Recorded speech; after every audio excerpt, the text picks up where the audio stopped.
Hello बच्चों, चलिए प्रश्न को देखते हैं। कह रहा है कि क्या नीचे दिए गए संबंध फलन है। अपने उत्तर का औचित्य भी बताइए। और संबंध दिया गया है एस बराबर एन कॉमा एन की घात दो, जहाँ एन एक धन पूर्णांक है।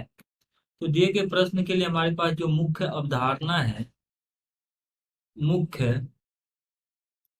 अवधारणा जो है ये है कि अगर, तो यहाँ पे हम देखते हैं मुख्य अवधारणा में कि कोई संबंध कोई संबंध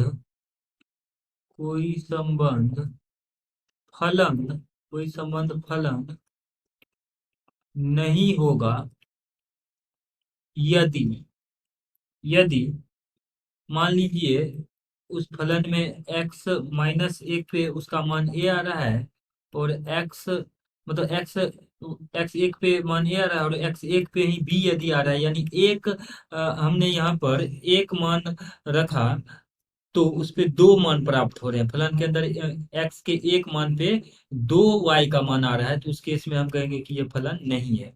अब देखिए उसी प्रकार से यहाँ पर एस संबंध इस प्रकार से है कि n कॉमा एन की घात दो है, और जहाँ n एक धन पूर्णांक है, धन पूर्णांक n एक धन पूर्णांक है, इस प्रकार से।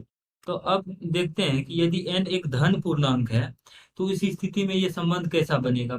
धन पूर्णांक में जैसे एक रखेंगे तो एक पे एक देगा ये। धन पूर्णांक में अगर हम दो रखेंगे तो दो पे इसका मान चार होगा।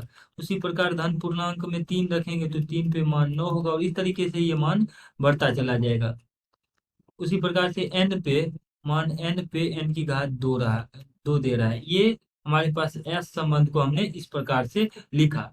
अब यहाँ से हम देख सकते हैं कि एक मान पे, एक्स के एक मान पे कहीं पे भी दो वाई का मान नहीं आ रहा है। अर्थात जैसे यहाँ पे एफ एक्स एक की बात करें तो ये एक आ रहा है, तो कहीं पर भी ये एक दोबारा नहीं है। इसका मतलब क्या है कि ये जो है, इसीलिए एस जो है, एस संबंध जो है ये एक फलन है,